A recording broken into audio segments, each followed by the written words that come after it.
નમસ્કાર. મોટા નેતાની ખુલ્લી ધમકી.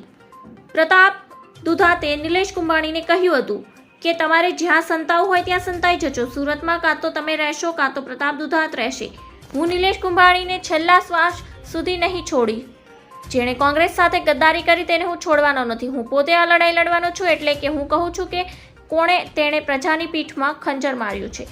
ગુજરાતમાં લોકસભાની ચૂંટણી યોજાય તે પહેલા જ એક બેઠક પર ભાજપનું કમળ ખીલ્યું છે. સુરતમાં કોંગ્રેસના ઉમેદવાર નિલેશ કુંભાણીનું ફોર્મ રદ થયા બાદ અન્ય 8 ઉમેદવારોએ પોતાના ફોર્મ પરત ખેંચી લીધા અને ભાજપના ઉમેદવાર મુકેશ દલાલ બિનહરીફ ચૂંટાય.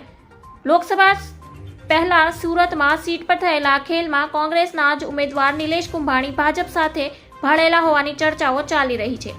દુધાતે કહ્યું કે કોંગ્રેસના ઉમેદવાર કુંભાણી અને તેમના 3 ટેકેદાર જ્યાં સંતાવું હોય ત્યાં સંતાઈ જાય. તમારે CR પાટીલના ઘરમાં રહેતા જતું હોય તો જતા રહેજો. 7 તારીખ પછી મારી લડાઈ શરૂ થશે અને સુરતમાં કાં તો તમે રહેશો કાં પ્રતાપ દુધાત રહેશે. તમને બતાવીશ કે કોંગ્રેસ સાથે ગદ્દારી કરવાનું પરિણામ શું આવે છે. હું ત્યાં આવીને બતાવીશ. સાથે જ એવી ચર્ચાઓ પણ ચાલી રહી છે કે તેઓ આગામી દિવસોમાં ભાજપમાં જોડાઈ જશે. આ વચ્ચે હવે સાવરકુંડલાના પૂર્વ ધારાસભ્ય અને અમરેલી જિલ્લાના કોંગ્રેસ પ્રમુખ પ્રતાપ દુધાત નિલેશ કુંભાણી અને તેમના ટેકેદારો ધમકી આપતા માહોલ ગરમાયો છે.